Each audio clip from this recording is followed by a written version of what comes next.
जो है अपना नीमच का कारवा पहुंच चुका है मनासा विधानसभा क्षेत्र के नलवा गांव में। हमारे साथ में है भारतीय जनता पार्टी के अधिकृत प्रत्याशी माधव जी मारू।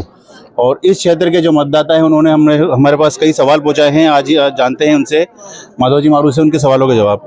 माधव जी, सबसे पहले तो ये है कि आपने अब तक अपने 5 साल के कार्यकाल में क्या किया है और आगे क्या योजना है? मेरे 5 साल के कार्यकाल में लगभग 4,000 करोड़ के काम हुए, जिसमें से मेरी बड़ी परियोजनाओं में 1800 करोड़ की हमारी पेयजल योजना जो स्वीकृत कराई थी मुख्यमंत्री जी से, और हर घर को नल से जल जीवन मिशन के अंतर्गत मिलेगा, और उस पर काफ़ी काम हो चुका है। लगभग 2-3 महीने में चालू हो जाएगी। ऐसे ही हमारी सिंचाई योजना 1208 करोड़ की स्वीकृत हुई है, जिसमें मनासा विधानसभा संपूर्ण रूप से सिंचित होगी, हर जमीन पर पानी पहुंचेगा। इसके अलावा मैंने लगभग 20 करोड़ का सिविल हॉस्पिटल बनवाया, 100 बेड का, वो मुख्यमंत्री से लेकर आया। 14 करोड़ की रामपुरा की तालाब की पाल लेकर आया। लगभग 6 करोड़ रुपए कॉलेज में बिल्डिंग लेकर आया। 37 करोड़ का हमारा CM राइस स्कूल बन रहा है। 20 करोड़ की हमारी ITI बिल्डिंग बन रही है। उगड़ेश्वर का 3 करोड़ का हमारा न्यायालय भवन बन रहा है। ऐसे अनेक काम, लगभग 700 करोड़ की सड़कें बन चुकी हैं मनासा तहसील में, और 150 खेत सड़कें हम बना चुके हैं। जितने बहुप्रतिष्ठित डैम थे हमारे, पगारा, असेंबली स्मरार, कालिया खो और गंगा बावड़ी, बख्तूनी और मालाहेड़ा, ये सारे डैम स्वीकृत हो चुके हैं। इन सब डैम का काम बहुत जल्दी स्वीकृत शुरू होने वाला है, जिसमें से असेंबली और पगारा डैम तो हमारे भर चुके हैं, कंप्लीट हो गए। बाकी डैम पे अब काम शुरू होगा। चिकित्सा व्यवस्था की बात करते हैं। नीमच जो मनासा का जो चिकित्सालय है उसको रेफर हॉस्पिटल कहते हैं नीमच के लिए, और नीमच के हॉस्पिटल को कहते हैं रेफर हॉस्पिटल उदयपुर के लिए। क्या कहेंगे? मनासा हॉस्पिटल में आज की तारीख में जितनी सुविधाएं हैं, मेरे ख्याल से वहाँ मरीज संतुष्ट है। और ये सिर्फ अफवाहें हैं कि वो रेफरल हॉस्पिटल है, जैसी कंडीशन होती है मरीज की वैसा रेफर करना भी आवश्यक होता है। लेकिन मनासा हॉस्पिटल में आज की तारीख में हमारी 6 डायलिसिस मशीनें चल रही हैं, हमारे डिजिटल एक्सरे चालू है, हमारे यहाँ की लैब चालू है, जहाँ 300 रुपये में लगभग 3,000 रुपये की जाँच हो जाती है। ऐसी अनेक सुविधाएँ। आज वहाँ की व्यवस्था देखें तो आपको लगेगा कि वास्तव में मनासा हॉस्पिटल बहुत उच्च स्तर का है। और इसके अलावा मनासा में 100 बेड का सिविल हॉस्पिटल सैंक्शन होकर बन चुका है। तो निश्चित रूप से जितनी सुविधाएं नीमच में, वो सारी सुविधाएं मनासा में भी होगी। एक बड़ा श्रेय जो है आपने लिया है चंबल से सिंचाई योजना जो है मनासा विधानसभा में लाने का, कितना प्रतिशत काम कंप्लीट हो चुका है? उसमें अभी काम शुरू हुआ है, क्योंकि अभी भूमि पूजन किया था मुख्यमंत्री जी, वहाँ 7 अगस्त को मनासा आए थे, तब भूमि पूजन हुआ था। उसका मटेरियल आना शुरू हो गया है, उसके प्रारंभिक काम सब शुरू हो गए हैं। और बहुत जल्दी, क्योंकि जब तक खेत खाली नहीं होंगे तब तक खेतों तक लाइन डालना बहुत मुश्किल काम है। इसलिए जैसे ही गर्मी का मौसम आएगा, इस फसल के बाद बहुत तेजी से काम चलेगा, और 1.5-2 साल में उस काम को पूरा कर लिया जाएगा। कुछ विषय पर तुरंत टिप्पणी चाहूँगा आपकी। एक है बेरोजगारी। बेरोजगारी के लिए मैंने जो प्लान किया है कि मनासा तहसील में एक औद्योगिक वातावरण का निर्माण हो, और मैं उसी पर बात कर रहा हूँ।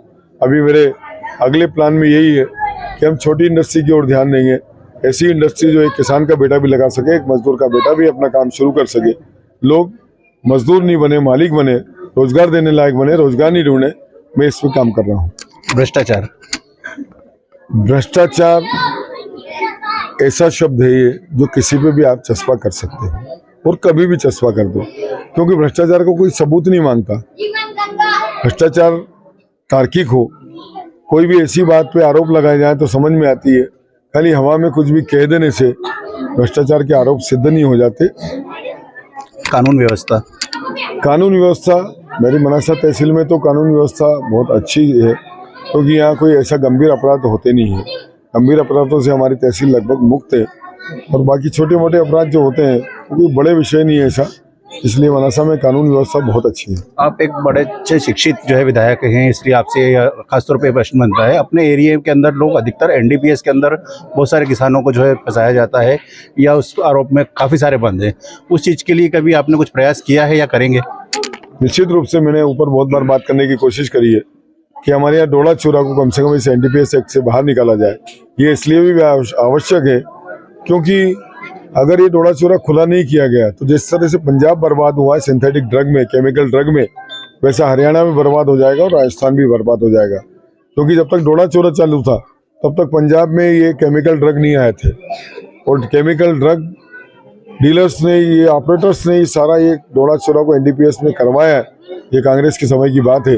उन्हें उस सारा एडजस्टमेंट करके इसको NDPS में करवा तो दिया, अब इसको NDPS से निकालना चाहिए। और निश्चित रूप से इस चुनाव के बाद मैं इस मुहिम को चलाऊंगा और केंद्र तक इस बात को ले जाऊंगा कि रिसर्च का विषय है कि डोडा चूरा से कोई मरता नहीं है, क्योंकि उसमें 0.004% से कम मार्फिन होता है, अल्कलाइड्स होते हैं, इसलिए वो मादक द्रव्यों में नहीं हो सकता। उसको मुक्त करना ही चाहिए ताकि हमारे जो लोग जेलों में परेशान हो रहे हैं उनको मुक्ति मिले। हमारे किसानों को डोडा चूरा की वजह से परेशान होना पड़ता है, उनको पूरा पैसा मिल जाए उस डोडा चूरा का, मैं इसके लिए प्रयास करूंगा। एक जो मनासा की जो है काफ़ी बड़ी जो है प्रॉब्लम है कि यहाँ के लड़कों को लड़कियों को जो है भाइयों बहनों को बाहर पढ़ने के लिए जाना पड़ता है।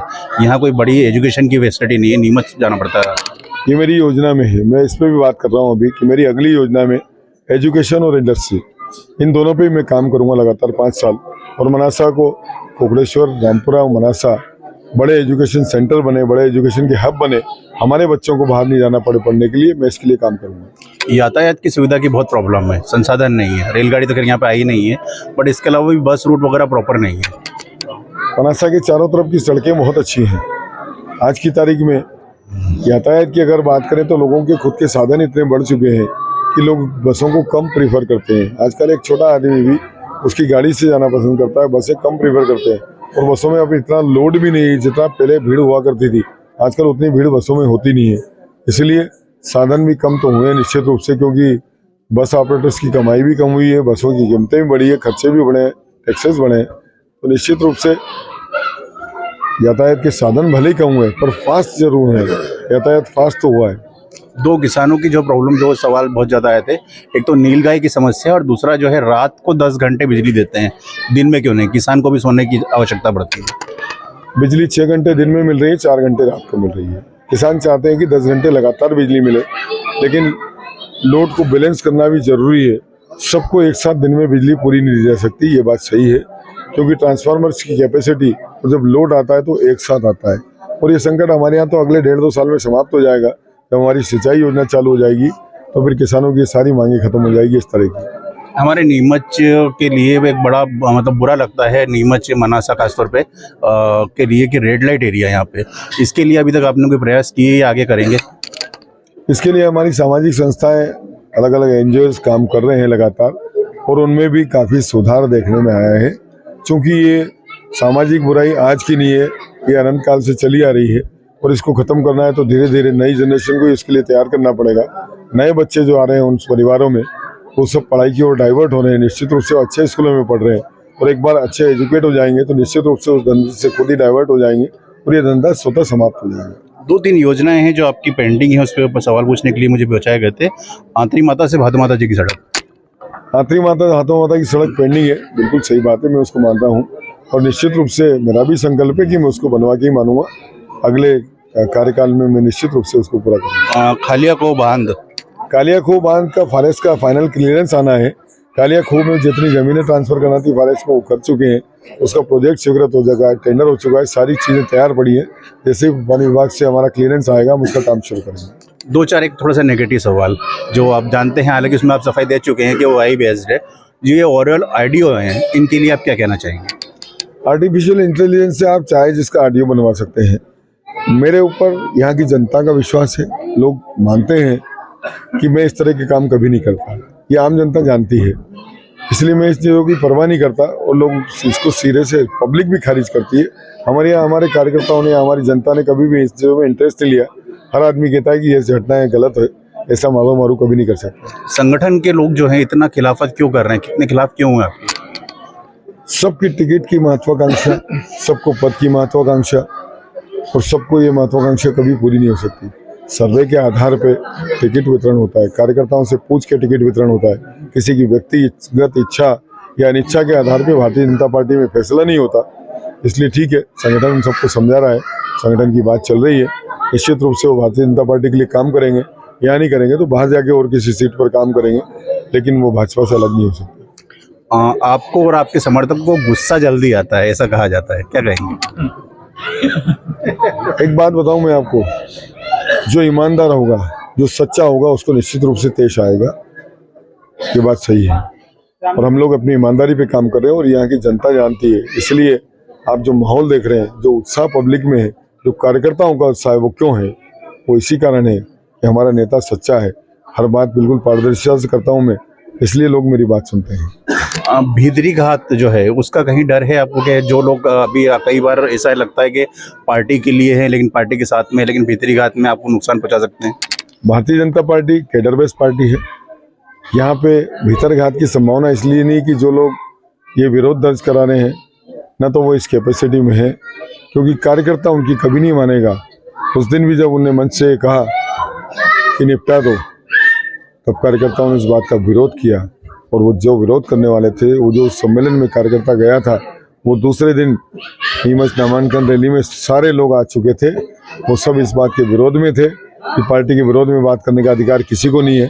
कार्यकर्ताओं से बात की जा सकती है, नेतृत्व से बात की जा सकती है, लेकिन खुलेआम अगर आप मंच से माइक से ये कहेंगे कि भारतीय जनता पार्टी के प्रत्याशी को निपटा दो, तो कार्यकर्ता इस बात को सुनने को तैयार नहीं है।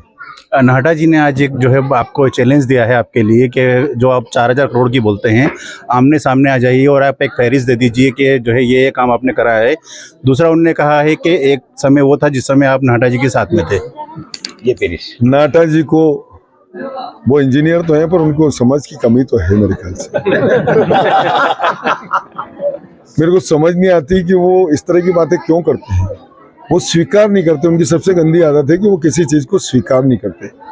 हॉस्पिटल के सामने खड़े होकर वो पत्रकार से कह रहे थे कि उन्हें कोई विकास ही नहीं किया। पत्रकार उनको बता रहा था कि ये देखो इतनी बड़ी बिल्डिंग खड़ी 20 करोड़ के हॉस्पिटल की, बोले ये कोई विकास है? उन्होंने कहा नल जल योजनाओं के पाइप डल रहे हैं, तो बोले ये कोई विकास है? तो फिर कौन सा विकास? यहाँ मनासा में विधायक बन जाओ, मनासा से मंत्री बन जाओ और मंदसौर में जाके कॉलेज खोलो और हमारे बच्चों से पूरा पैसा वसूल करो, उनको डिस्काउंट भी नहीं दो, उनकी तरफ कोई मोहब्बत नहीं उनकी। वो सिर्फ व्यावसायिक आदमी नरेंद्र नाहटा, वो सिर्फ व्यवसाय करने मनासा आते हैं। उनके लिए राजनीति भी व्यवसाय है, इसलिए वो इस चीजों को स्वीकार नहीं करेंगे। नहीं तो ये किताब जाके नरेंद्र नाहटा को दिखा देना आप कि 4000 करोड़ का हिसाब, अगर हिसाब लगा सकते हो, टोटल लगाना आती है तो इसका टोटल जरूर लगा लें। हर पंचायत का डिटेल इस किताब में है और हर योजना का डिटेल इस किताब में है, इसलिए मुझे बताने की जरूरत नहीं है कि 4000 करोड़ की टोटल कैसे आई। एक लास्ट सवाल,